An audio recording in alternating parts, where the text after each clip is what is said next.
Əziz və hörmətli yeni çağırışçılar. Bir uşağa sual verirlər ki, böyüyəndə kim olacaqsan? Uşaq cavab verir ki, xoşbəxt. Böyük adam isə sualı səhv başa düşdüyünü deyir. Uşaq isə sualı mən düz başa düşmüşəm, amma deyəsən siz həyatı düz başa düşməmisiniz bildirir. Özünü xoşbəxt hiss edən və buna çalışan hər kəsə salam olsun. Qonağımız Harvardın ən məşhur müəllimi, Harvard tarixində ən çox tələbəyə sahib beynəlxalq bestseller müəllifi, Xoşbəxt məktəb proqramlarının yaradıcısı, Xoşbəxtlik Araşdırmaları Akademiyasının həm təsisçisi və baş direktoru Tal Ben Sahardır. Cənab Saharın kitabları 30-dan çox dilə tərcümə edilir. Biz bugün xoşbəxt məktəblər və liderliyin psixologiyası barəsində danışacağıq. Məlumat üçün bildirim ki, Yeni Çağırışlar proqramı Teen Network komandasının təşkilatçılığı Təhsil Nazirliyinin dəstəyi ilə ərsəyə gəlir. Cənab Səhər, proqramımıza xoş gəlmişsiniz. Dəyərli vaxtınızı ayırdığınız üçün sizə dərin təşəkkürümüzü bildiririk. Dr. Ben-Shahar, welcome to our program. Thank you for valuable time. You're muted, sir. Thank you very much for having me here today. It is a real honor. Mən çox təşəkkür edirəm ki, məni dəvət etmisiniz. Mənim üçün böyük şərəfdir. Çox sağ olun. Əziz izləyicilər, bu proqramdan daha çox şəxsin faydalanması üçün təklif edirik ki, proqramı paylaşasınız və öncədən sizə minnətdarlığımızı bildiririk. Cənab Səhər, icazənizlə suallarımıza keçid edək. Siz insanları xoşbəxtlik inqilabına dəvət edirsiniz. Və sizin xoşbəxtlik inqilabınız necə başlayıb? Ümumiyyətlə, Harvard Universitetinin tarixində ən çox tələbəsi olan bir müəllim kimi bu kimi nəticələr xoşbəxtliklə baxışınızı necə formalaşdırıb? Dr. Ben-Shahar, you are inviting people to a revolution of happiness. So how did your happiness revolution begin? In general, as a teacher with the most students in the history of Harvard University, how did such result shape your view of happiness? So my journey began for personal reasons. I became interested in happiness because of my own unhappiness. Bilirsinizmi, mənim xoşbəxtlik səyahətim şəxsi səbəblər üzündən baş tutubdur. İş ondadır ki, mən xoşbəxtlik yolçuluğuna xoşbəxt olmadığına görə çıxmışam. I was an undergraduate at Harvard studying computer science. And I found myself in my second year as a student doing very well academically, doing well in athletics, doing quite well socially, and yet being very unhappy. And it didn't make sense to me because when I looked at my life from the outside, things looked great. But from the inside, it didn't feel that way. Çox maraqlıdır ki, mənim Harvardda oxuduğum zaman, mən Harvardda kompüter elmləri sayəsində təhsil alırdım. 2-ci kursdaydım və kifayət qədər akademik göstəricilərim də yüksək idi. Akademik göstəricilərlə yanaşı idman göstəricilərim də, bir atlet kimi göstəricilərim də çox yaxşı idi. Sosial həyatım da yaxşı keçirdi. Amma bununla belə xoşbəxt deyildim. Təbii ki, bu da heç bir məntiqə sığmırdı. Çünki kənardan görünəndə hər şey mükəmməl idi, amma daxildən heç də belə deyildi. I decided then to change my major from computer science to philosophy and psychology in order to understand why I wasn't happy and how I could become happier. Odur ki, mən qərar aldım. Qərar verdim ki, ixtisası dəyişim və kompüter elmləri sayəsindən keçid aldım fəlsəfə və psixologiya sahəsinə, o sahədə təhsil almağa başladım. Və məqsədim o idi ki, xoşbəxt olmamağımın səbəbini araşdırım. Nə üçün mən xoşbəxt deyiləm, nə üçün mən o səadətə qovuşa bilmirəm, bunun səbəbləri nədir? Odur ki, bu məqsədlə ixtisasımı dəyişdim. And after studying philosophy and psychology, I went to Cambridge in England to study education. Və ixtisası dəyişəndən sonra, kompüter elmlərindən fəlsəfə və psixologiya keçidi alandan sonra mən özümü tutdum İngiltərəyə, Böyük Britaniyada və orada Cambridge'də təhsil sahəsini öyrənməyə başladım. My focus there and while studying at Harvard was always on how can I help myself, individuals, schools, organizations, and families increase levels of happiness. And that's what I've been doing for the past 30 years. Məni maraqlandıran başlıca məsələ özümün xoşbəxt olması, ətrafımda olan insanların daha xoşbəxt olması, həmçinin də oxuduğum məktəbin, təhsil ocağının, ailələrin daha çox xoşbəxt olması üçün nə edə bilərəm? Bu sahəni araşdırmaq, bu sahəni tədqiq etmək idi ki, mən bununla son elə 30 il ərzində bununla məşğulam. And I very quickly realized that I wasn't the only one with these questions. I wasn't the only one with these struggles. Because when I started to teach that course in Harvard, within 3 years, it became the largest at the university because so many students and so many people outside of the university have similar questions. How can we become happier? How can we lead a more fulfilling life? Maraqlıdır ki, mən bu sahədə, yəni xoşbəxtliklə bağlı məruzələr oxumağa başladığım, mühazirələr oxumağa başladığım dövrdən bir çox insanlarda, bir çox insanların da, bir çox tələbələrin də, bir çox hətta müəllimlərin də bu sualla üz-üzə qaldığının fərqinə vardım. Gördüm ki, onlar da həmçinin də daha xoşbəxt olmaq üçün, daha məsud olmaq üçün, daha həyatı dolğun yaşamaq üçün bu sualları verirlər.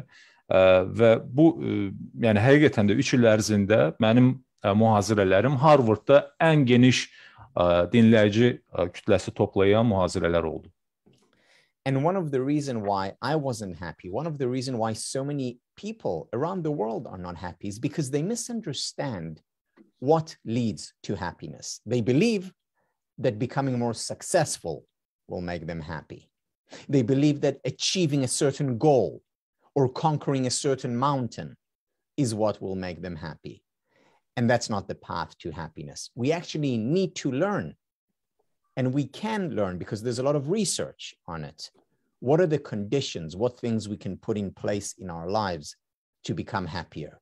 It's not success. Bilirsinizmi, bizim xoşbəxt olmamağımızın bir çox səbəbləri var. O səbəblərdən biri də xoşbəxtliyi yanlış qavramağımızdır, yanlış təsəvvür etməyimizdir, onu yanlış başa düşməyimizdir. Bir çox insanlar xoşbəxtliyi uğurda, müvəffəqiyyətdə görürlər.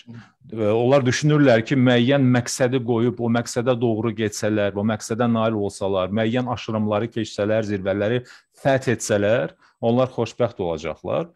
Amma bu heç də həmişə belə deyil. Heç də konkret hansısa bir sahədə müvəffəqiyyət və uğur mütləq olaraq xoşbəxtliyi təmin etməyəcəkdir. Xoşbəxtliyi təmin edən bir çox yollar var. Bu sayədə bir çox tədqiqatlar, araşdırmalar var. Odur ki, insanlar bunu öyrənməlidirlər. Yəni, xoşbəxtliyi də araşdırmalıdırlar, öyrənməlidirlər. Bir halda ki, bunun üçün bir çox mənbələr var. Və təəssüf ki, bir çox insanlar xoşbəxtliyi yanlış yerdə, yanlış istiqamətdə, yanlış yolda axtarırlar. Elə bu yerdə bizim üçün maraqlıdır ki, sizin yaradıcısı olduğunuz Xoşbəxtlik Tədqiqatları Akademiyasında xoşbəxtliklə bağlı araşdırmalarınızın hansı nəticələrini bizimlə bölüşmək istərdiniz? Ümumiyyətlə, xoşbəxtlik nədir və xoşbəxtlik mövzusunda biz adətən ən çox harda səhv edirik?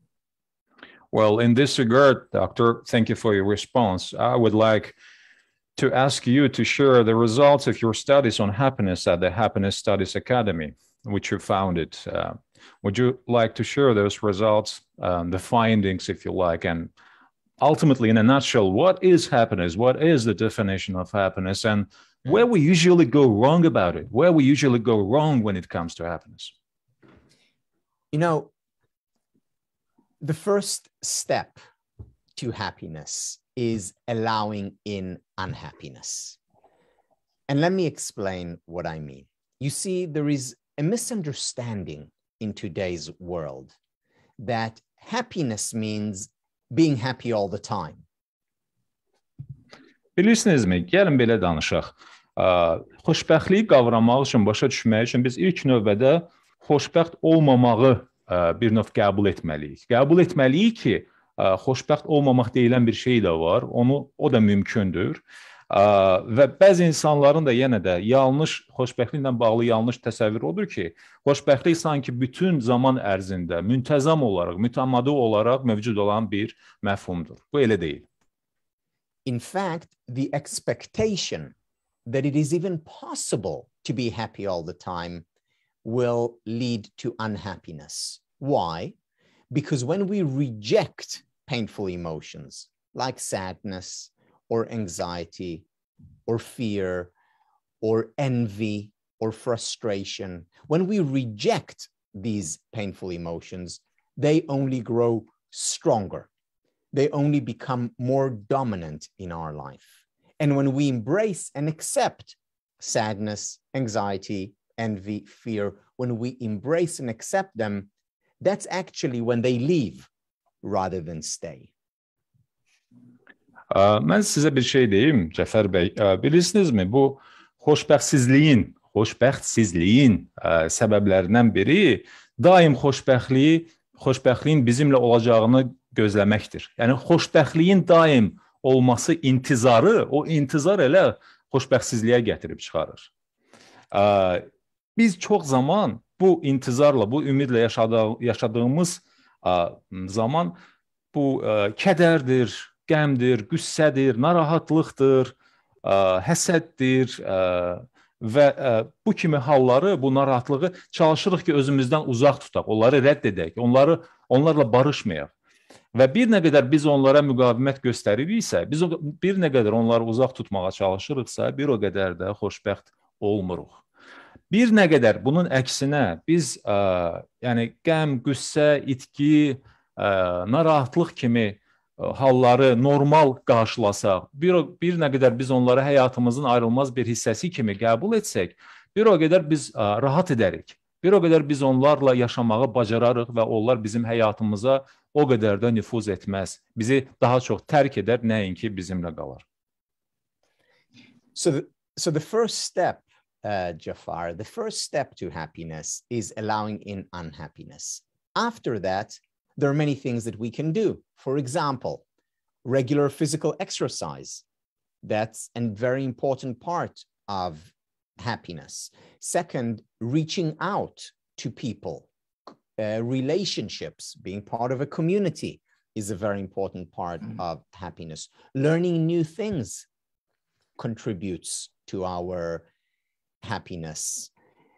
In addition, meditation or learning to be mindful can contribute to happiness. So there are many things that we can do to become happier. But the first step is giving ourselves the permission to be human, giving ourselves the permission to experience any and all emotions. Cəfər, bilirsinizmi, xoşbəxtliyə gedən yolda birinci addım, necə qəribə səslənsə də, xoşbəxtsizliyi qəbul etməkdir. Yəni, həyatımızda elə anlar olacaqdır ki, elə məqamlar olacaqdır ki, biz xoşbəxt olmaya da bilərik. Və həmin anları həyatımıza buraxmaq, həmin təəssüratları, hissləri, duyğuları qəbul etmək, o elə xoşbəxtlik yolunda, xoşbəxtlik səyahətində irəliyə atılan birinci addımdır. Bunun ardınca isə sizi xoşbəxt edəcək digər addımlar var. Misal üçün, fiziki məşğələlər, idmanla, fiziki məşğələlərlə məşğul olmaq, özünüzü fiziki olaraq inkişaf etdirmək, kənar mühitlə, ətraf mühitlə əlaqə saxlamaq, dostlarla vaxt keçirmək, yeni dostluqlar qazanmaq, münasibətlər qurmaq, ictimai həyat, icma fəaliyyətlərində iştirak etmək, yeni biliklərə, yeni təcrübələrə yiyələnmək, meditasiyanın özü də xoşbəxtliyə gedən bir vasitədir, bir yoldur. Ətraf dünyanı sezmək, onu şuuri şəkildə, yəni şuur süzgəcindən keçirmək, ətrafı dərk etmək özü də xoşbəxtliyə aparan yoldur. Görürsünüzmü? Yəni, həyat, insan, o bəşər övladına xas olan o cəhətləri, xislətləri qəbul etməklə yanaşı, həmçinin də digər fəaliyyətlər də vardır ki, biz onlar vasitəsilə daha xoşbəxt və daha məsud ola bilərik. Cənab Səhər, xoşbəxtliyi bir cümlə ilə ifadə etsək, nə deyərdiniz bu barədə? Dr. Benshar, how would you put the happiness, the definition of happiness into one sentence? one sentence is challenging, but happiness is about bringing together meaning as well as pleasure. It's about looking at the whole person, both mind and body. Bir cümləni ifadə etmək çətindir, Cəfər. Amma mən belə deyərdim. Xoşbəxtliyin tərifi, xoşbəxtliyin müəyyən olunması ilk öncə xoşbəxtlik anlamlı olur. Yəni xoşbəxtliyin anlamı olmalıdır, mənası olmalıdır. Digər tərəfdən xoşbəxtlik həmçinin də nədənsə həzz almaq, məmnun olmaq deməkdir. Bu vəhdətdir. Şuurla vücudun, cismin vəhdədidir. Yalnız bu ikisinin vəhdəti nəticəsində xoşbəxtlik hasil olur. Cənab Səhər, çox təşəkkür edirik bir daha sizə. Bəs təhsil dünyasında təbliğ etdiyiniz əsas ideya nədir? Ümumiyyətlə, hansı müəssisələr xoşbəxt məktəb modellərinin xüsusiyyətinə malikdirlər və xoşbəxt məktəblər necə formalaşır? Burada təşkilati davranış necə tənzimlənməlidir?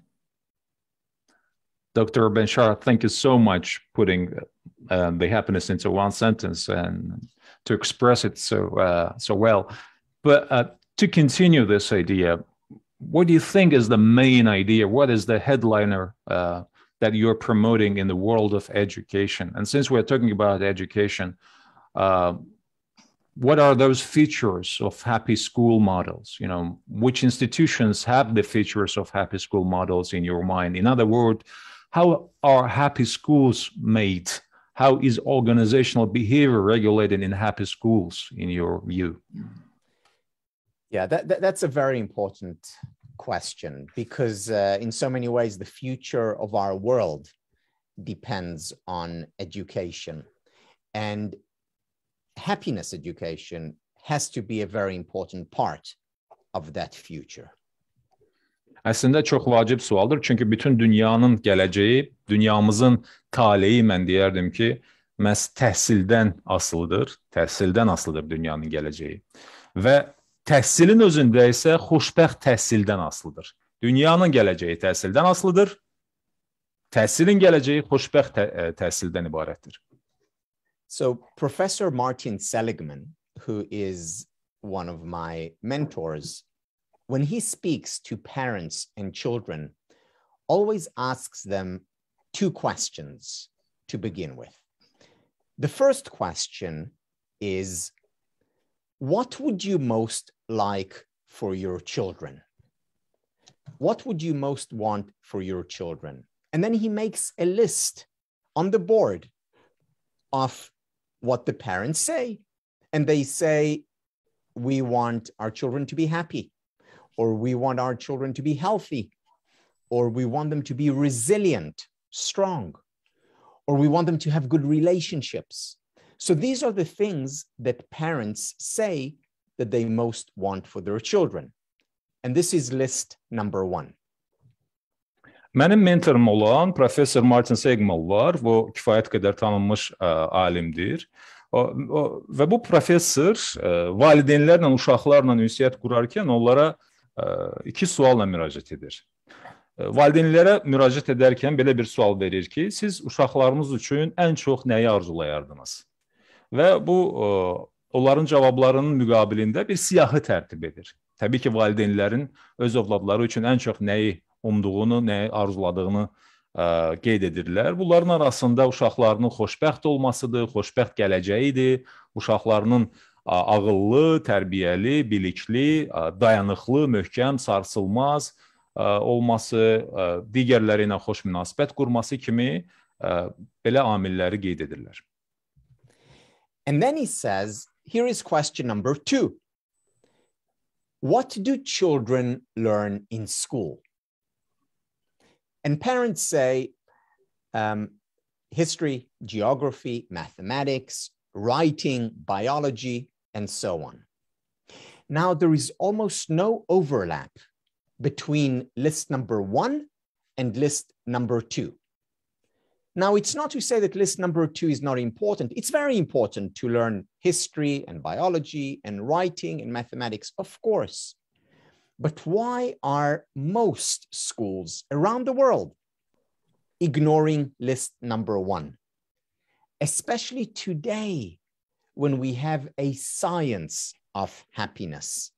Why aren't schools also, not only, but also focusing on happiness, relationships, resilience, and so on? Bilirsinizmi, bunun ardınca professor onlara ikinci sual verir. Onlara, yəni valideynlərə soruşur ki, yaxşı, bəs sizin övladlarınıza təhsil aldıqları məktəblərdə nəyi tədris edirlər? Valideynlər də sadalayırlar. Tarix, coğrafiya, riyaziyyat, biologiya və sair və digər fənləri. Və göründüyü kimi birinci siyahı ilə ikinci siyahı arasında vəhdət yoxdur. Birinci siyahı ilə ikinci siyahı fərqlənir. Demək olar ki, tamamilə fərqlənir. Yox, bu heç də demək deyil ki, ikinci siyasi əhəmiyyətsizdir. Əlbəttə ki, bu fənləri öyrənmək, biologiyanı, riyaziyyatı, coğrafiyanı, tarixi öyrənməyin, xüsusilə riyaziyyatın əhəmiyyəti vardır. Lakin bununla belə, xüsusilə zamanımızda, hələ bizim yaşadığımız dövrdə, müasir zamanda ki, artıq xoşbəxtlik bir elm sahəsidir, xoşbəxtlik bir tədqiqat sahəsidir. Bu sahədə araşdırmalar, tədqiqatlar var. Nədən təhsil ocaqlarında bunu tədris etməsinlər? Nədən bunu öyrətməsinlər? İstər xoşbəxtlik, səadət olsun, istər xoşbəxt münasibətlərin qurulması olsun, istər həyatdakı stresə qarşı davamiyyət olsun, sarsılmazlıq olsun və digər keyfiyyətlər və digər məfhumlar. Moreover, focusing on that first list will also help improve performance on the second list. Because while success doesn't lead to happiness, happiness does lead to more success.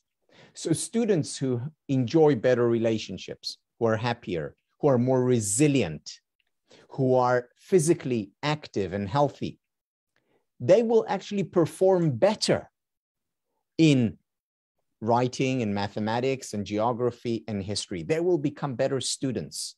So for schools to focus on well-being, it's important for the students, it's important for the students' performance, it's important also for health, it's important for society as a whole. Bilirsinizmi, burada əsas, belə deyək, xoşbəxtliyi təyin edən məhz birinci siyahıdır, nəinki ikinci siyahı. Məhz birinci siyahı tələbənin uğruna aparan yoldur. Heç də uğur dediyimiz, yəni uğur nə mənada? Tələbənin performansı, tələbənin deyək ki, təsir göstəriciləri. Heç də bunlar tələbəni xoşbəxt edən amillər deyil. Məhz xoşbəxtlik performansı aparan yoldur. Nəinki performans xoşbəxtliyə aparan yoldur. Yəni, məhz xoşbəxt olan, daxilən rahat olan, zehnən rahat olan, məsud həyat yaşayan bir tələbə, onun təsir göstəriciləri də daha yaxşı olacaqdır. Xoşbəxt tələbə biologiyanı da, riyaziyyatı da, fizikanı da və digər elmləri də daha uğurla, daha müvəffəqiyyətlə mənimsəyəcəkdir. Nəinki əksinə. Xoşbəxt olmayan tələbə çox böyük ehtimal ki, dərslərdə də göstəriciləri zəif olacaqdır. Ona görə burada məhz yanaşmada birinci siyahını əsas götürmək lazımdır. Yəni, məhz tələbələrin xoşbəxtliyi, onların zehnən və ruhən sağlam olması, onların fiziki cəhətdən sağlam olması da, bütün bunlar nəticə etibarilə göstəricilərinin də, onların təsir göstəricilərinin də yüksək olmasına gətirib çıxaracaq. Cənab Səhər, çox təşəkkürlər bir daha. Bəs sizin xoşbəxt məktəblərlə bağlı konsepsiyanız 3R adlı dəyişikliyə diqqət yetirir. Zəhmət olmasa 3R-ni biraz aça bilərikmi? Ümumiyyətlə, bu kontekstdə xoşbəxt məktəblər yaratmaq üçün mövcud təhsil sistemində biz nəyə redaktə etməliyik? Məktəb mühiti necə qurulmalı? Effektiv təlim mühiti necə yaradılmalıdır? Bu 3R kontekstində danışsaq. Dr. Ben-Shahar, thank you so much. Your concept of happy schools focuses on a change called 3Rs. And it focuses on such topics as a strength-based approach, goal setting, focusing, keeping a diary, improvisation, gratitude, and many more. Can you explain 3 R's a bit, please? And what do we need to change in the current educational environment to create happy schools? How we should build a school environment and create an effective learning environment? So we know, whether it's in education, whether it's in business, whether it's in the family, we know how difficult bringing about lasting change is. It's challenging.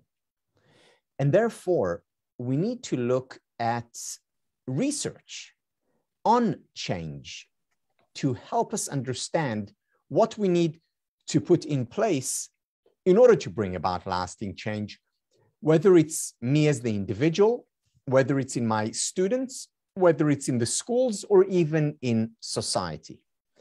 And towards that end, I propose the 3 R's model of change. Bilirsiniz Mücəffər, istər təhsil, istər biznes, istər ailə olsun, hər bir sahədə hər hansı bir dəyişikliyi ortaya gətirmək üçün, dəyişikliyin təşəkkül tapması üçün çalışmaq lazımdır. Bu heç də rahat məsələ deyil. İstənilən qeyd etdiyim kimi mühitdə dəyişikliyin təşəkkül tapması çətindir.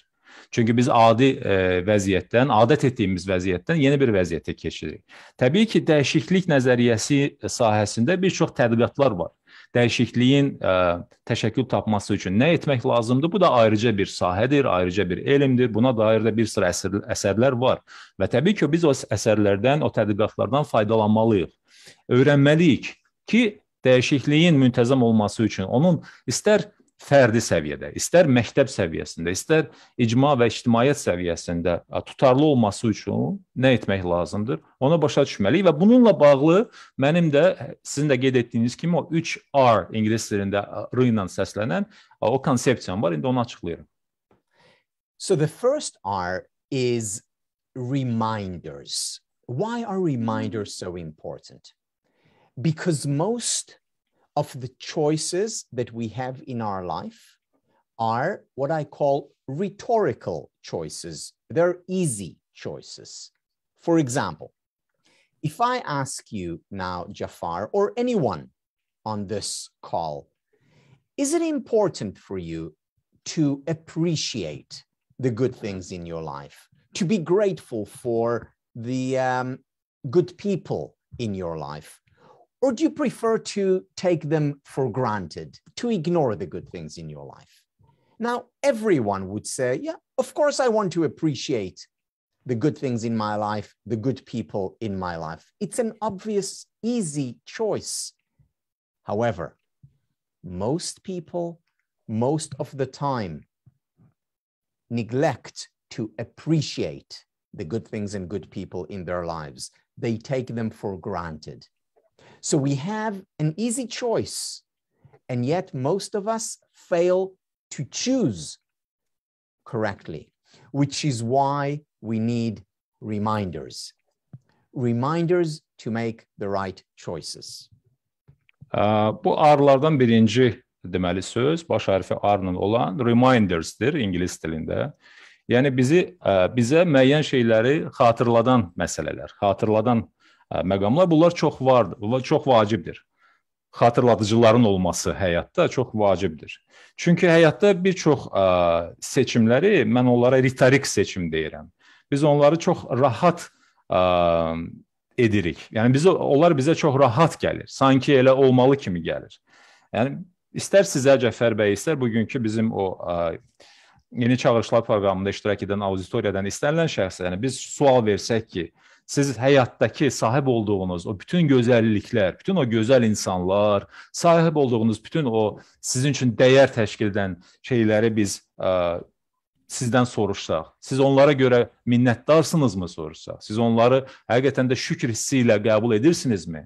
Yoxsa onların fərqinə varmırsınız? Sanki onlar onsuz da olmalıydı sizin həyatda, elə yanaşırsınız sualını versək, çox güman ki, böyük əksəriyyət birinci variantı deyəcək. Deyəcəklər ki, bəli, əlbəttə ki, biz bütün bu gözəllikləri həyatımızda şükürlə qəbul edirik, onun fərqindəyik, onu minnətdarlıqla qeyd edirik. Amma məsələ konkret əmələ gələndə, yəni bu sualı verməsəm və biz bunu həyatda necə görürük, görəcəyik ki, təəssüf ki, insanlar çox şeyləri, həyatlarında sahib olduğu o gözəl insanlar, gözəl əşyalar və digər şeyləri insanlar avtomatik olmalıdır sanki, belə də olmalıdır kimi qəbul edirlər. Onları heç də o minnətdarlıqla, şükürlə, onu sevinclə qeyd etmirlər, qəbul etmirlər.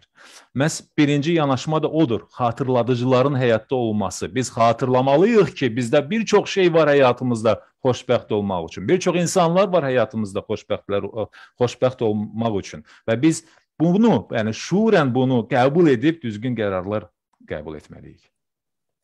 So a reminder can be something on my screensaver, for example, or on my phone reminding me to appreciate, to be grateful. Or I can wear a bracelet on my hand reminding to be appreciative and grateful. Or someone else, a friend, a coach, a teacher can remind me. In a school, there are various ways of introducing reminders. So we have certain posters on the wall reminding students to, for example, to appreciate. Or we have teachers reminding students, or smartphones reminding teachers to remind students. But we need reminders, and not just around gratitude, also around other things that we want to teach, like kindness, like being physically active, like breathing deeply, or being present. Whatever it is that we want to teach ourselves as individuals or our students, we need to create reminders around it. That's the first R. Birinci R, birinci İngilis dilində R hərfi ilə olan o reminder, xatırladıcıları daha da müfəssəl başa salsam, yəni bunlar çox sadə xatırladıcılar ola bilər. Kompüter ekranındakı olan o mənzərənin dəyişən belə deyə divar kağızları var və onlarda misal üçün biz müəyyən xatırladıcılar yerləşdirə bilərik. Mobil telefonlarımızda, hətta bizim braslitlərimiz ola bilər və digər vasitələrdə biz bu xatırladıcıları yerləşdirə bilərik. Nə üçün biz xoşbəxtik, bizi xatırladan o məqamlar, nə üçün biz məsuduq, nə üçün biz təşəkkür etməliyik, minnətdar olmalıyıq. Bunun səbəblərini bizə göstərən o xatırladıcılar olmalıdır. Müəllimlər tələbələrə bunu xatırlatmalıdırlar. Məktəblərdə müəllimlərə və tələbələrə bunu xatırladan posterlər olmalıdır, plakatlar olmalıdır ki, biz sahib olduğumuz o sərvətləri, istər mənəvi sərvətlər olsun, istər maddi sərvətlər olsun, istər ətrafdakı bizə əziz doğma olan insanlar, dostlar olsun, onların həqiqətən də nə qədər dəyərli olduğunu bizə xatırladan, qeyd etdiyim kimi həmin bu vasitələr ola bilər. Və söhbət tək, yenə deyirəm, şükürdən, tək minnətdarlıqdan getmir. Həmçində digər tərəfdən nəzakətli olmaq, insanlarla mehriban olmaq kimi bacarıqlar, bu fiziki fəaliyyət də ola bilər, fiziki məşğələlər də ola bilər. Bu dərindən nəfəs almaqla bağlı olan hansısa praktiki bacarıqlar ola bilər. Yəni müxtəlif şəkildə bütün bunlar həmin o birinci R-la ifadə olunan vasitələrdir. It's not enough to just remind ourselves to do something once or twice. We need the second R, which is repetition, to do it over and over again. So to remember to express gratitude every day, or at least once a week maybe, to commit acts of kindness on a regular basis, to exercise at least 3 times a week. So our reminders need to help us to repeat the action over and over again. Why? So that we move to the third R, which is rituals, which is about having our brains actually change so that the activity is automatic, so that it is a habit, so that I do it just like I brush my teeth every day. I'm grateful for what I have every day, or I'm kind as a way of life. We first need the reminders, then we need the repetition, and finally, we create rituals, which are habits. Təbii ki, xatırladıcılardan sonra Yəni özümüzə və ətrafdakılara xatırlatdığımız o pozitiv, o müsbət ismarıcılar, müsbət o həqiqətən də müraciətlərlə yanaşı nə lazımdır? Təkrar. Çünki məhz təkrarla biz bu vərdişləri beynimizə otuzdururuq. Yəni biz hər gün təşəkkürümüzü ifadə etməklə, hər gün minnətdarlığımızı dilə gətirməklə, hər gün bizə əziz doğma olan insanların nə dərəcədə bizim üçün önəmli olduğunu ifadə etməklə, hər gün nəzakətli olmaqla, mehriban olmaqla, biz bunu etməklə və ən azı həftədə 3 dəfə fiziki fəaliyyətlə məşğul olmaqla biz artıq bunu vərdişdə çeviririk. Və bunun vərdiş şəklindən artıq xasiyyətə, artıq gündəlik bizim fəaliyyətimizə çevrilməsi üçün 3-cü R lazımdır. Bu da ingilis dilində ritual kimi səslənir. Dilimizdə, yəni bu artıq gündəlik təkrar olunan vərdişlər, mərasimlər kimi səslənə bilər. Yəni bu artıq bizim üçün sanki bir mərasimdir. Necə ki, səhər durub biz dişlərimizi fırçalayırıq. Eyni şəkildə də bu kimi müsbət, pozitiv yanaşmalar, münasibətlər, davranışlar, bunlar da artıq bizim bir gündəlik mərasimimizə çevrilir və nəticə etibarilə biz həyatımızdan zövq alırıq. Biz bu gözəl həyata görə minnətdar oluruq və həyatı dolğun yaşayırıq. So these are the 3 R's, the things that we can introduce in our life personally, as well as to schools, if we want to bring about lasting change. Odur ki, istər öz həyatımızda, istər məktəblərdə də dayanıqlı və davamlı dəyişikliyin təşəkkül tapması üçün bax biz bu 3 R-ı tətbiq edə bilərik. Cənab Səhər, elə fürsətdən istifadə edib bir daha sizə xüsusi minnətdarlığımızı bildiririk. Eləcə də proqramı digər həmkarlarla paylaşan yoldaşlarımıza təşəkkür edirik. Cənab Səhər, Yeni Çağırışlar proqramında qonaqlarımızın çoxu şagirdlərin dərsdən sıxıldığını deyib. Onlar düşünürlər ki, şagirdlər məktəbdə məmnun deyirlər, xoşbəxt deyirlər. Və siz nə düşünürsünüz? Əgər siz də şagirdlərin məktəbdən xoşbəxt olmadığı fikri ilə razılaşırsınızsa, niyə belə düşünürsünüz? Nə dəyişməlidir? Ümumiyyətlə, siz özünüz təhsil sistemini yenidən qursaydınız, hansı yeni məktəb formaları və ya məktəb modelləri olardı? Dr. Ben-Shahar, thank you so much for your eloquent and well laid out answers and responses. Well, we encourage the audience, the viewers, to share this program, to share the link to this program, so that the many can actually benefit from these valuable insights. Dr. Ben-Shahar, what do you think? You know, many of our guests on the New Challenges, they said that the students nowadays are bored.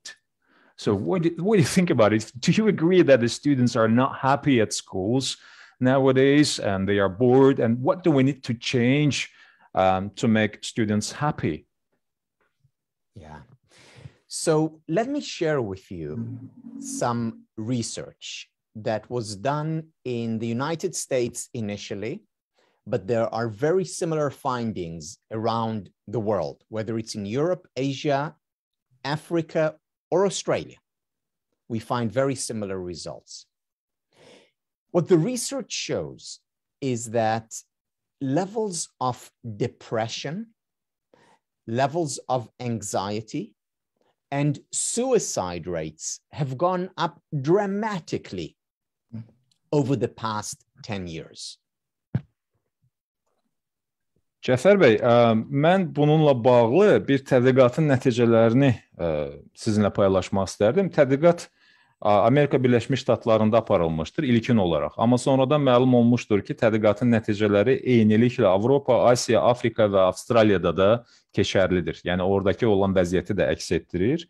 Araşdırmalara görə məlum olur ki, son illər ərzində depressiya, stres, narahatlıq və suitsidlərin, yəni özünə qəsd etmə hallarının sayı dəfələrlə bütün bu sadaladığım ölkə və qitələrdə artmışdır. And what the same research found was that the main reason why levels of depression, anxiety, and suicide have gone up so much, the main reason, not the only reason, but the main reason is because of the rise of the smartphone. When children started to be glued to that small little rectangle. That is the number one cause of these psychological ailments. Aparılan araşdırmaların nəticələri belə olmuşdur ki, yəni kəskin şəkildə artan depressiya, narahatlıq və özünə qəsd suitsidlərin əsas səbəbi smartfonlardır. Məhz uşaqların bu ekranlara, kiçik smartfon ekranlarına yapışıq qalması, onlara aludə olması dünyada təəssüf ki, təşəkkül tapan və artan bu depressiya, narahatlıq və suitsid hallarının əsas birinci səbəbidir. Now, I'm not against technology. I'm not against smartphones or social media. We are speaking now thanks to advances in technology. Many of my students in the Happiness Studies Academy are there thanks to technology. So I'm very grateful to technology. At the same time, we must limit the time our children are on technology, and we must limit the time we are using technology, because we need to first and foremost lead by example. And it is also because of the overconsumption of technology that children as well as adults are much more bored. Bilirsinizmi Cəfər, mən heç də texnologiyanın əleyhinə deyiləm. Mən heç də smartfonların, mən heç də sosial medianın əleyhinə deyiləm. Əslində biz indi məhz texnologiya vasitəsilə bir-birimizlə canlı rejimdə ünsiyyət qura bilirik. Mənim bir çox tələbələrim texnologiya vasitəsilə mənim mühazirələrimi dinləyirlər. Mən məhz texnologiya vasitəsilə bir çox tələbələrə dünyada çata bilirəm. Amma eyni zamanda biz texnologiyadan istifadə miqyasını uşaqlarımız üçün, övladlarımız üçün və özümüz üçün də azaltmalıyıq, məhdudlaşdırmalıyıq. Çünki biz nümunə olmalıyıq. Biz böyüklər uşaqlarımız, övladlarımız üçün nümunə olmalıyıq. Və texnologiyadan aşırı istifadə, texnologiyadan izafi şəkildə, aşırı şəkildə istifadə həmin bu xoşbəxtsizliyin səbəblərindən və artan o dediyim o halların baş tutmasına əsas bir faktordur, əsas amildir. Now, why are children more bored with technology? Because what technology provides is constant stimulation. And the children don't learn how to be bored. They don't learn how to create more stimulation or interest for themselves. They lose their imagination. So it is very important to let the children experience boredom, because that's where creativity emerges. It is very important to allow children to be without technology, because that is how they will not only learn how to stimulate themselves and become more creative, they will also be better able to deal with challenges and difficulties and hardships when these arise. What the smartphone, what the technology does is numb our emotions. It doesn't allow us, it doesn't teach us to deal with them. Bilirsiniz Cəfər, texnologiya davamlı olaraq bizim övladlarımızı stimulyasiya qarşısında qoyur. Bu nə deməkdir? Bu o deməkdir ki, əslində uşaqlar, övladlarımız can sıxılmaq nədir, onu bilməlidirlər. Elə bir hallarla özləşməlidirlər. Darıxmaq nədir, bilməlidirlər. Bilməlidirlər ki, elə zaman ola bilər ki, onların həyatında onların canları sıxıla bilər. Məhz belə anlar, məhz belə məqamlar uşaqlara daha kreativ olmağa, yeniliklər axtarmağa, nə ilənsə məşğul olmağa vadar edir. Onların o kreativliyini, təxəyyülünü, təfəkkürünü inkişaf etdirir.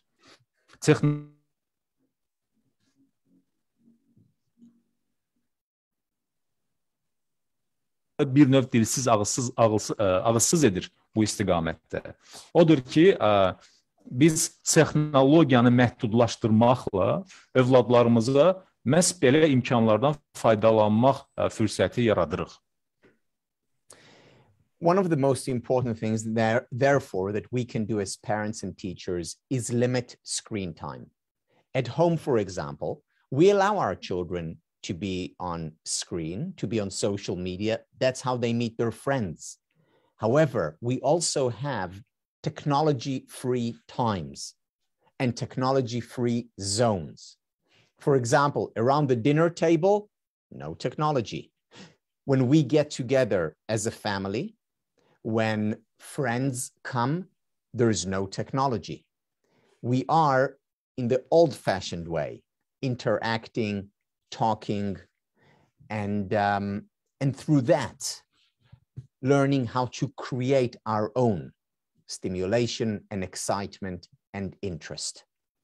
Limiting technology is key to happiness as well as physical and mental health. İstər fiziki, istər əqli sağlamlıq olsun, texnologiyanın məhdudlaşdırılması yalnız bunun faydası vardır. Yəni də qeyd etdiyim kimi, istər fiziki, istər mənəvi, istər əqli cəhətdən, insanların inkişafı baxımından. Çünki məhz biz bir araya gəldiyimiz zaman, bir ailə olaraq birləşdiyimiz, ünsiyyət qurduğumuz zaman, dostlarla ünsiyyət qurduğumuz zaman, müəyyən belə təmaslar mövcud olduğu zaman inkişaf edirik. Yəni interaktiv şəkildə qarşılıqlı əlaqə olduğu zaman biz ideyalar irəli sürürük. Nəinki texnologiya qapıldığımız zaman. Ona görə texnologiyanın məhdudlaşdırılması, qeyd etdiyim kimi, yenə də mənəvi və əqli cəhətdən inkişaf baxımından şərtdir. Cənab Səhər, bəs müəllimlər xoşbəxtliyi necə öyrətməlidirlər? Təklifləriniz nədir? Dr. Shah, what do you think? How should teachers teach happiness? What are your suggestions? What they should practice in teaching happiness to the students? Good. So, just as teachers teach mathematics and they teach history, it is equally important that they teach happiness. How do they do it? The main channel is by example.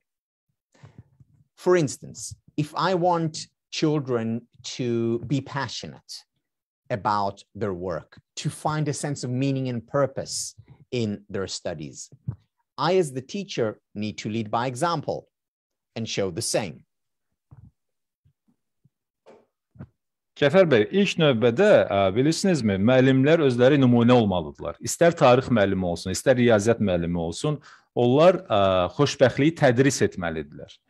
Yəni, həqiqətən də nümunə olaraq uşaqlarda, tələbələrdə, şagirdlərdə gördüyü işə dair o coşqunu aşılamalıdırlar və öz işlərinə, yəni tələbələrə müəllim öz işinə nə dərəcədə məsuliyyətlə, nə dərəcədə sevgi ilə yanaşdığını onu şagirdlərə də aşılamalıdır. Yəni, bir nümunə olmalıdır özü ilk növbədə. If I want our students to be physically active, then I, as a teacher, need to lead by example. If I want my students to be kind, to be good listeners, then the teacher, first and foremost, needs to lead by example. Yəni, əgər mən şagirdlərimdən fiziki cəhətdən fəal olmağı istəyirəmsə, tələb edirəmsə ki, onlar idmana meyilli olsunlar, fiziki fəaliyyətlə məşğul olsunlar, bunu özüm də ilk növbədə sərgiləməliyəm. Mən özüm də fiziki cəhətdən fəal olmalıyam, nümunə olmalıyam. Yox, əgər mən onlardan tələb edirəmsə ki, ətrafdakı insanlara münasibətdə, rəftarda mehriban olsunlar, nəzakətli olsunlar, yaxşı dinləyici olsunlar, bu zaman müəllim özü ilk növbədə mehriban, nəzakətli olmalıdır, yaxşı dinləyici olmalıdır. The second way for teachers to teach happiness is by applying the 3 R's.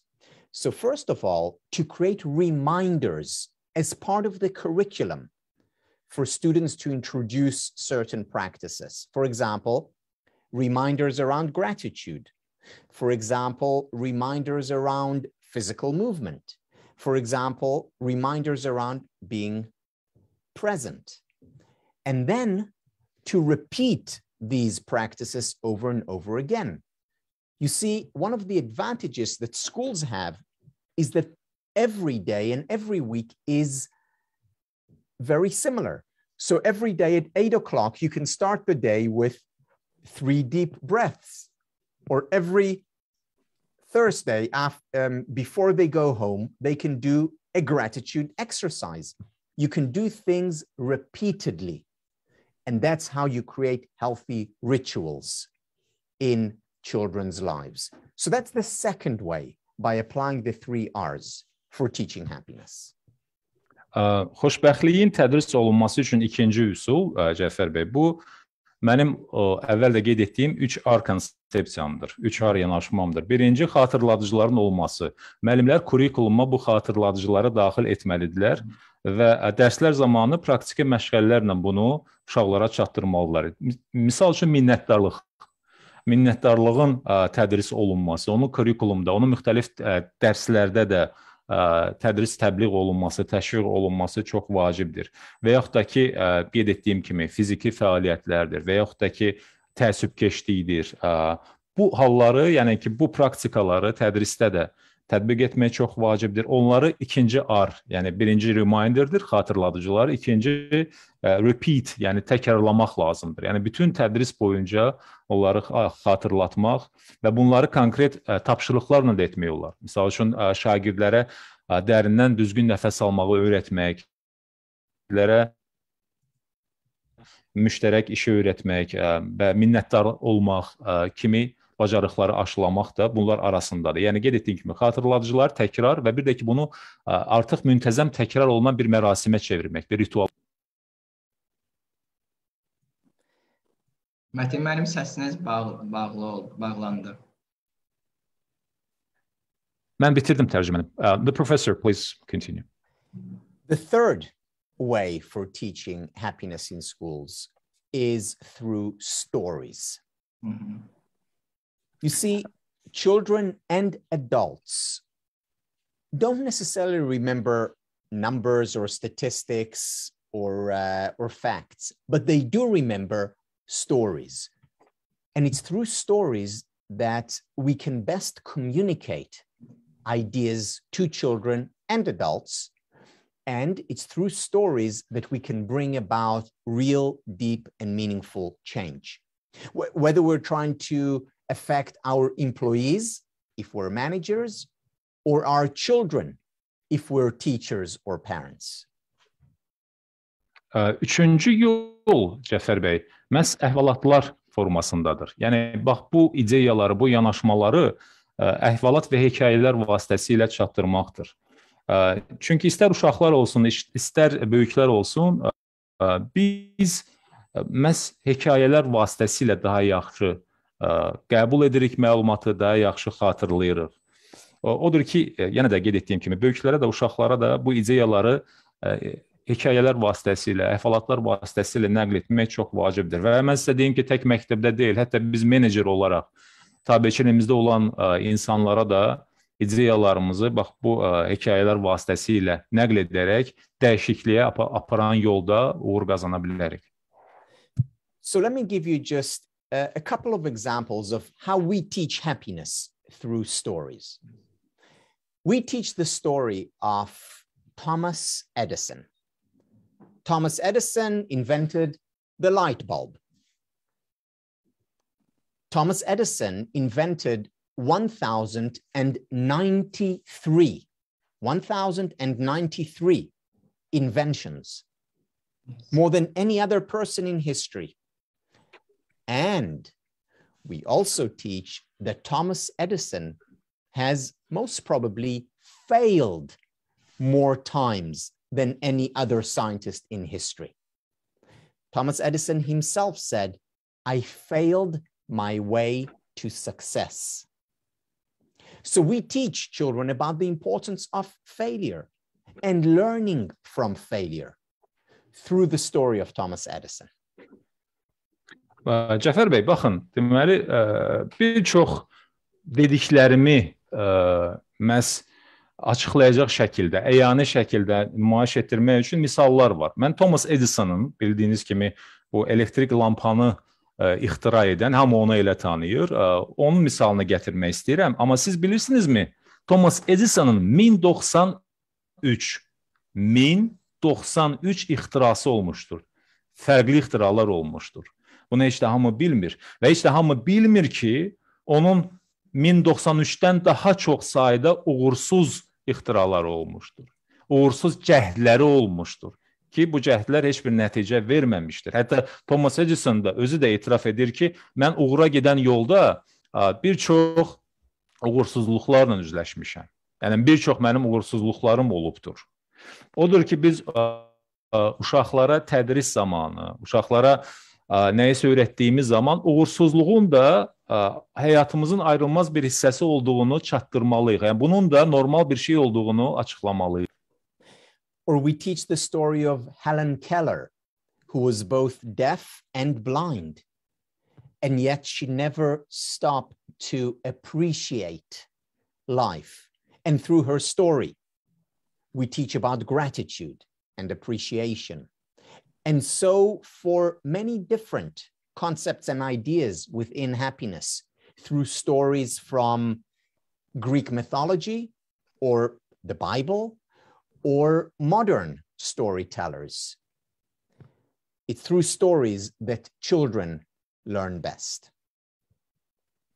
Və yaxud da digər bir əhvalatı da biz övladlarımıza bu keyfiyyətləri aşılamaq üçün nəql edə bilərik. Misal üçün qeyd etdiyim kimi, bir misal, bir əhvalat Thomas Edison əhvalatıdır. Digər bir misal Helen Keller ola bilər. Helen Keller həm kar idi, yəni eşitmə qabiliyyətini itirmişdi, həmçinin də görmə qabiliyyəti yox idi, həm də kör idi. Buna baxmayaraq o daim həyata minnətdarlıqla, həyata şükürlə, həyata sevinclə yanaşmışdır. Yəni o həmişə həyatı dolğun yaşamışdır və bunu öz sözlərində, əsərlərində də ifadə etmişdir. Biz müxtəlif konsepsiyaları və ideyaları, məhz Helen Kellerin timsalında uşaqlara həyata görə minnətdar olmaq, həyata görə məsud olmaq kimi hissləri də açıqlaya bilərik, çatdıra bilərik.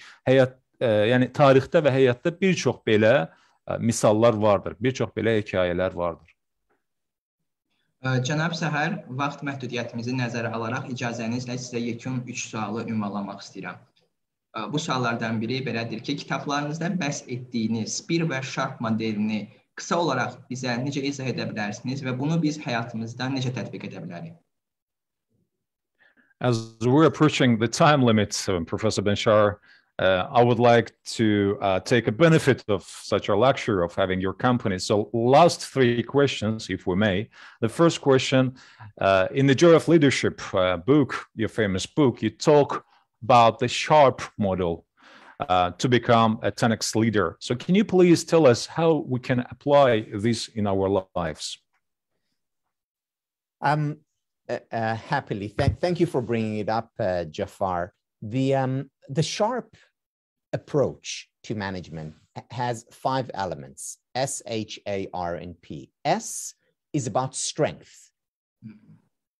H is about health. A is about absorption. R is about relationships. And P is about purpose. And I will very briefly talk about each one of these. Çox təşəkkür edirəm Cəfər bəy bu məsələni qaldırdığınız üçün, bu sualı verdiyiniz üçün. Əslində SHARP 5 elementdən ibarətdir.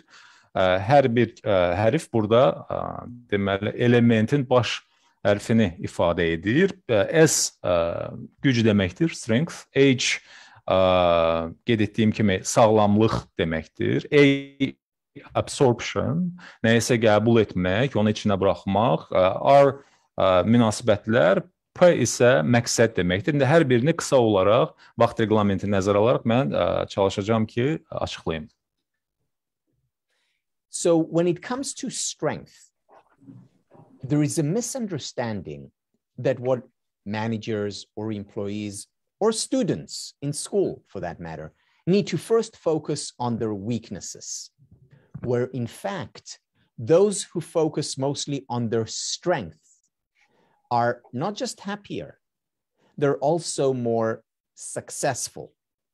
They also have higher levels of self-confidence and self-esteem. In the words of Howard Gardner from Harvard Graduate School of Education, we need to ask not whether or not a student is smart, but rather, what is the student smart at? In other words, we need to focus on their strengths, whether we're talking about adults in organizations or children in school. Cəfər bəy, bu Sharp modelində birinci element qeyd etdiyim kimi strength, yəni güclü cəhətlər.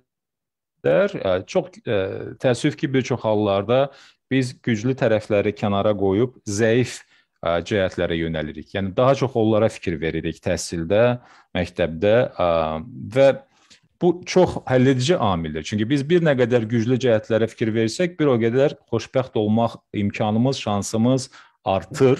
Və bir o qədər bizdə özümüzə inam, özümüzə güvən hissi də daha yüksək olur. Harvard Gardner'ın sözləri ilə desək, yəni Harvard məktəbinin təsisçisinin sözləri ilə desək, biz tələbələrin nədə ağıllı olduğunu deyil, biz tələbələrin, üzr istəyirəm, hansı sahələrdə nəyisə bacarmadığı, nəyisə ağıllı olmadığını deyil, hansı sahələrdə bacarıqlı olduğuna fikir verməliyik. Hansı sahələrdə onların qabiliyyətli olduğuna fikir verməliyik. Bunu önəmsəməliyik ilk növbədə. The H in Sharp is about health, and that's about regular exercise, regular recovery, focusing on nutrition. Again, these are very important elements for leadership. They're very important elements for our children as well. İkinci Sharp modelində olan element health, yəni sağlamlıqdır. Və sağlamlıq demişkən Cəfər bəy, burada söhbət nədən gedir? Müntəzəm fiziki məşğələlərdən, düzgün qidalanmadan, gücümüzün bərpa olunmasından və həmçinin də düzgün qidalanma, dediyim, sadaladığım məsələlər, onları kiçimsəməyin, onlar çox önəmlidir və liderlik baxımından da tək bizim övladlarımızın yetişdirilməsi, onların böyüməsi baxımından deyil, həmçinin liderlik baxımından da çox vacib amillərdir.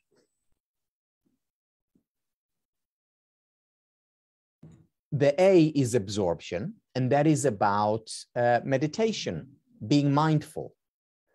The R is about cultivating healthy relationships. And again, that's the number one predictor of happiness.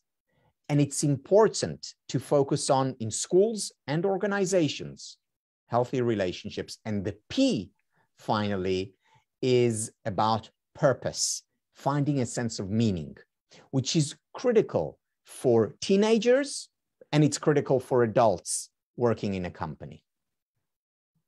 Nəhayət, digər üç hərfi də, yəni Sharp modelində onları da izah edim. A, absorption, yəni absorpsiyadır. Bu meditasiyadır. Yəni dünyanı qəbul etmək, o hissləri, o emosiyaları yaşamaq, onları özündən buraxmaq və absorpsiya etməkdir.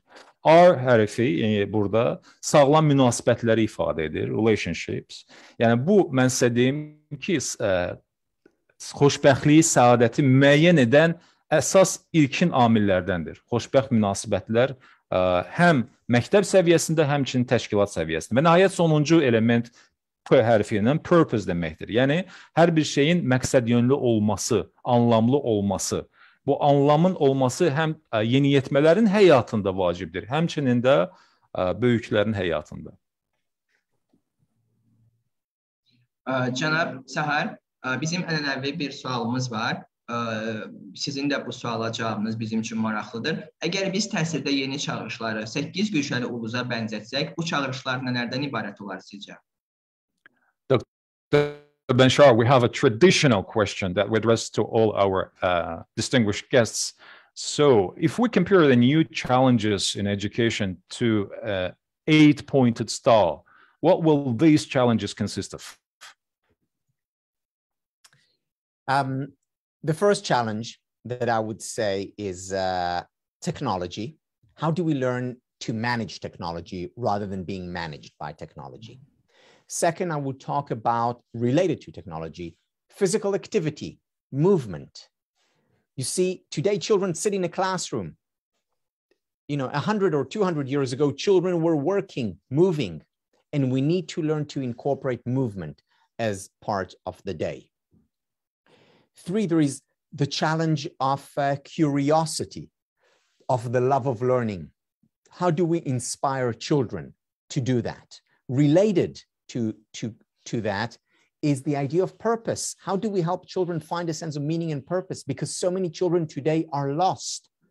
And again, we see it across the world, in America, in Europe, in Asia, and Africa. How do we introduce a sense of meaning and purpose to children's lives? How do we teach children to accept and embrace their emotions rather than reject them?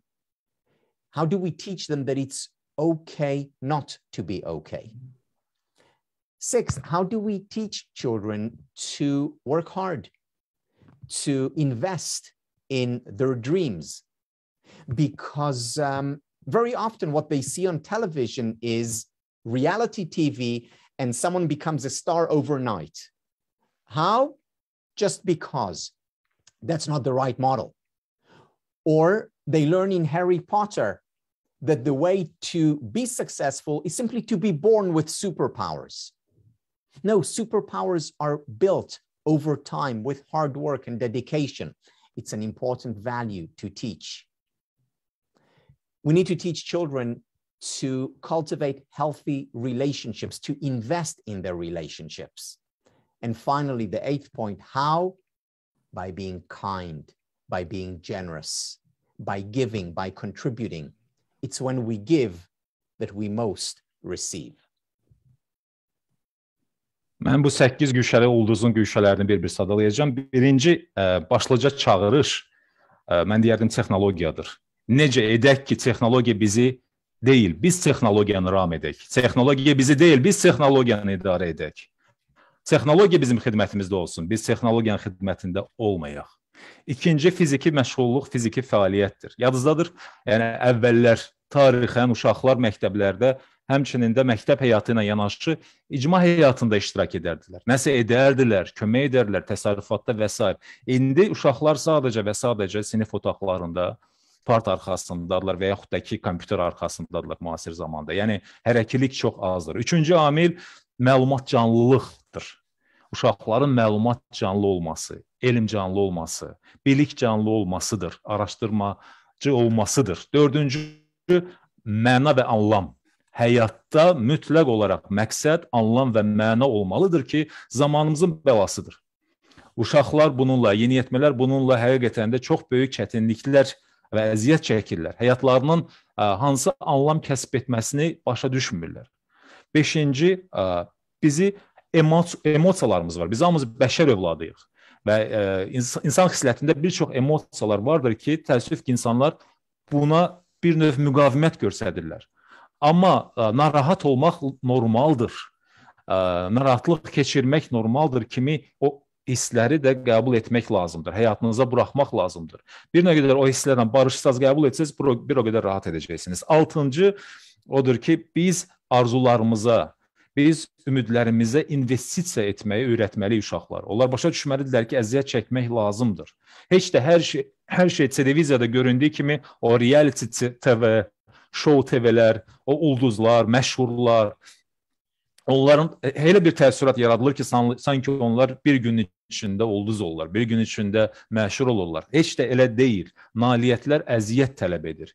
Heç də o Harry Potter'da uşaqlara göstərildiyi kimi onlar hansısa doğularkən o super qüvvət, super güclə doğulmurlar. Bu super qüvvə, bu super güc, super bacarıq yalnız zəhmətlə əmələ gəlir. 7 və 8-ci güşələrdə qeyd edirəm və tamamlayıram. 7 sağlam münasibətlərdir. Sağlam münasibətlərin formalaşması üçün uşaq vaxtından biz uşaqlara ünsiyyət qurmağı, dost qazanmağı öyrətməliyik. Digər insanlarla yola getməyi öyrənməliyik. 8-ci, həmin bu 8 güşəli ulduzun güşəsi mehriban və nəzakətli olmaqdır. Bütün o 7 sadaladıqlarımın həyata keçməsi üçün siz gərək mütləq paylaşasınız. Bu həyat yalnız paylaşılan zaman gözəl olur. Yalnız nəyisə verərkən, paylaşarkən biz daha da məsud, daha da xoşbəxt oluruq. Cənab Səhər, bir daha sizə çox təşəkkür edirik və yekun bir sualla proqramımızı tamamlamaq istəyirik. Şan yarışından qurtulmaq, həyatı olduğu kimi qəbul etməyi öyrənmək, ilham verici həyat sürmək üçün başqa nə əlavə etmək istərdiniz? Məsələn, sizin çox diqqət çəkici bir çağırışınız var. Özünüzə insan olmağa icazə verin. Və stresin çox yaşandığı qeyri-müəyyən vaxtlarda biz özümüzü və stresimizi necə idarə etməliyik? Nə əlavəniz var? The very last fine-tuned question, Professor Ben-Shahar, is what else would you like to add to get rid of the rat race, to learn to accept life as it is, and live an inspiring life? Just like you say, you always say, let yourself be human. So what we need to do to let ourselves to be a human, to embrace that, and to steer towards a happy life, towards a happy time. You know, the first thing I guess we need to do is to slow down a little bit. You know, we're always running around, we're always racing. And when we do that, we don't have time and we don't have the attention to notice what it is that we want to do with our life, where it is that we want to invest in our life, what it is that is most important in our life. So just slowing down, taking a step back, having a leisurely conversation without the phone on and doing work at the same time, but just focusing on that conversation. Slowing down can help us a great deal in finding our path, in finding a path where we lead a worthy life, a good life, a happy life. Birinci olaraq mən tövsiyə edərdim ki, həyatın sürətini bir balaca aşağı salın. Həyatın o məcrasını, o həyatın axınını, onun o baş gicəlləndirici sürətini aşağı salmaq lazımdır. Bu yürüyüşü, sanki biz hamımız bir yürüyüşdəyik, sanki bir yarışdayıq və böyük sürətlə irəliyə doğru çalışırıq gedək. Bu sürəti azaltmaqla biz bir anlıq dayanıb, bir anlıq işi, telefonu kənara qoyub, öz düşüncələrimizə qapılmalıyıq. Dünyanı daha da yaxşı dərk etməliyik. Bir anlıq kənara çəkilib bu dünyanı sezməliyik və bir növ söhbət aparmalıyıq özümüzlə. İş dünyamıza da baxmalıyıq. Yəni, bunun üçün qeyd etdiyim kimi mütləq olaraq bu həyatın baş gicəlləndirici o sürətini, o axınını azaltmaq lazımdır və həyatımızı qiymətləndirmək, onu dəyərləndirmək lazımdır. Bu bir. Cənab Səhər, bir daha çox təşəkkür edirik. Siz qeyd etdiniz ki, hekayələr çox önəmlidir. Bu fikrinizə əsas götürərək yekunda çox kiçik bir hekayəni səsləndirmək istəyirəm icazənizlə. Thank you so much for your valuable insights, Professor Ben-Shahar. You mentioned that the stories matter. Yes, they really matter a lot. And having that in mind, we would like to share a good story at the very end of our program with your permission. Please, thank you. Buyurun, təşəkkür edirəm. Yunan mifologiyasına görə Olimp dağında toplanan tanrılar xoşbəxtliyi gizlətmək qərarına gəlirlər. Belə düşünürlər ki, nə isə çətin əldə etdikdə o daha dəyərli olur. Təklif olunur ki, xoşbəxtliyi ən hündür dağın zirvəsində gizlətsinlər. Digər isə okeanın dərinliyinə ataq deyir xoşbəxtliyi. Biri etiraz edir ki, insanlar dağı, okeanın təkini 7 qatını kəşf edəcək ağla sahibdirlər. Hara qoysaq tapacaqlar. Amma onların xoşbəxtliyi tapa bilməyəcəyi bir yer var, özləridir. İnsan ağlını adətən özünü kəşf etməyə, tanımağa cəhd etmir. Odur ki, gəlin xoşbəxtliyi onların içində gizlədək. Ora baxmağa hər adam cəhd etmir deyir. Əziz yeni çağrıçılar, bəlkə əsas yeni çağrışlardan biri özünə varmaq, xoşbəxtlik xəzinəsinin içimizdə olduğunu qəbul etməkdir. Elə deyilmi? Növbəti yeni çağrışlarda görüşənədək.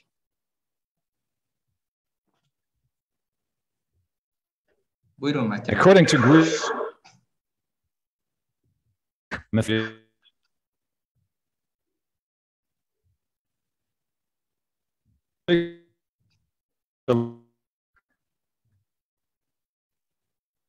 Səsiniz gəlmir Mətin müəllim.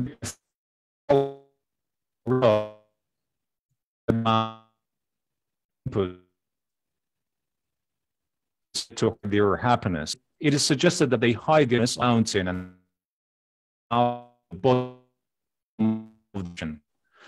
put the happiness, they will find it. The human mind really does not try to discover itself. Well, let's hide our happiness in them. Now, everyone tries to look inside.